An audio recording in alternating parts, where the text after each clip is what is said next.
Hey guys, Eric here from VISIONQuest G6 Night Ranger bump helmet,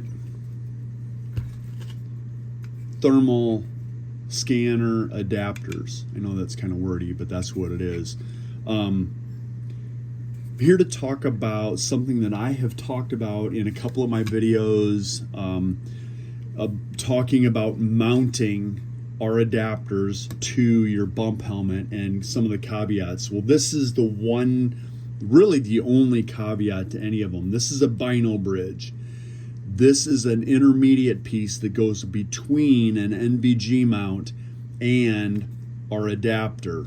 You have to have this. It's a Canis, C-A-N-I-S, Canis Sport Bino-Bridge.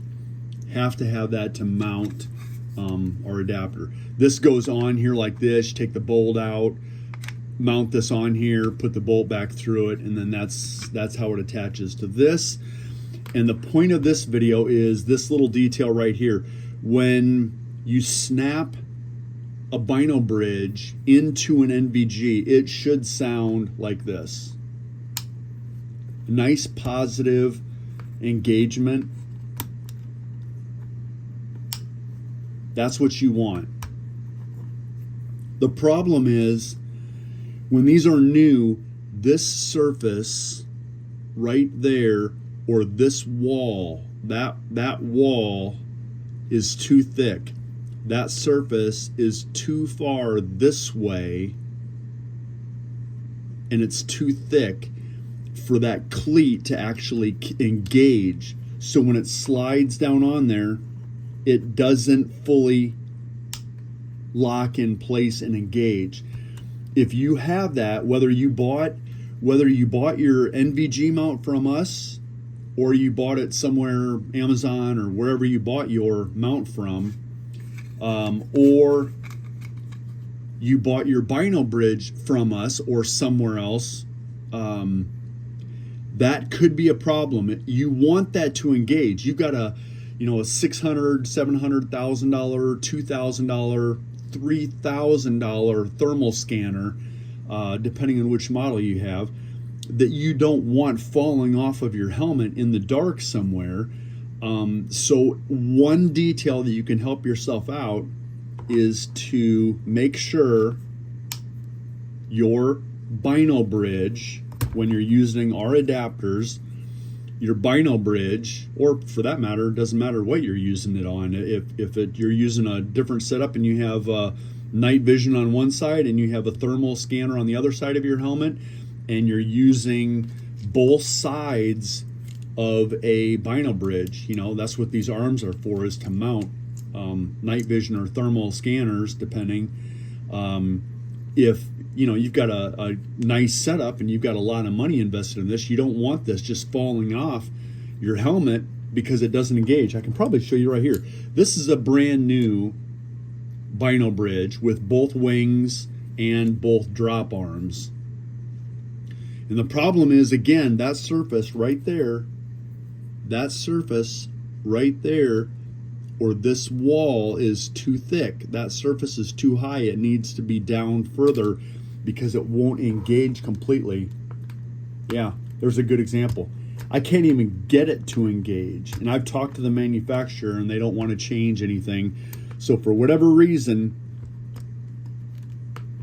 that will not engage. Well, the reason is that surface right there is too high. If you look at this one, brand new, compared to this one that I've machined away, you can see how I've taken a Dremel tool and I've machined that surface right there down a little bit. And if you do this, when you do this, you want to go easy, just a little bit at a time, not too much. When I'm generally machining or dremeling material away, I like to use a bit like this. These are both burr tools. Get them on Amazon or eBay. This is an 1/8 inch burr tool, and this is a 1/16 burr tool on an 1/8 inch shaft. But both of these are too big to be machining that surface. So what I like to use is this. I like to use that bit right there to do this. It's a little guy. I don't know if it's smaller than a 60. Well, actually, here, let me measure. Here. So the diameter of this tool is, yeah, it's actually 80 thousandths. It's actually, 85 thousandths diameter. And that works perfect. This is what I use if I machine them. I don't always machine that surface away, but if I sell a Bino-Bridge to somebody, I don't always do it. And if I don't, that's why I'm making this video, is because I want people to know that should snap in place like that. The reason this one does snap in place is because I have machined that surface down right there. So just if you do machine it, you need a tiny little bit like this. And when you do that machining, you just take a little bit of material at a time. Not much, just a little bit to make that engage. But it is critical. It's important.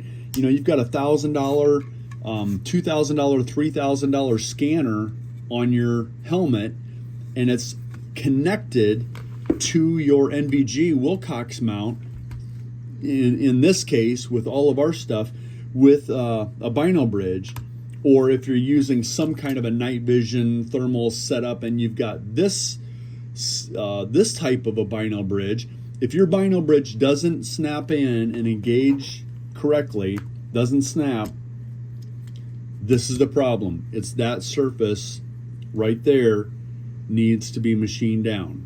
So again, I have a tiny little tool, 85 thousandths diameter, that works really, really good for machining that surface down. So I just wanted to go over that and explain it to people, that if you have a problem or you question why that doesn't engage or why it doesn't want to stay on your helmet, that's the problem, that surface needs to be worked on a little bit. So I hope that explains it. If it doesn't, send me a text message and I can go over more detail, but I think it does. And good luck, guys, in the future with your hunting. And if you need an adapter for your Rix K2, K3, Knockpix Lumi, or DNT Hydra, let us know, and we can ship an adapter out for you.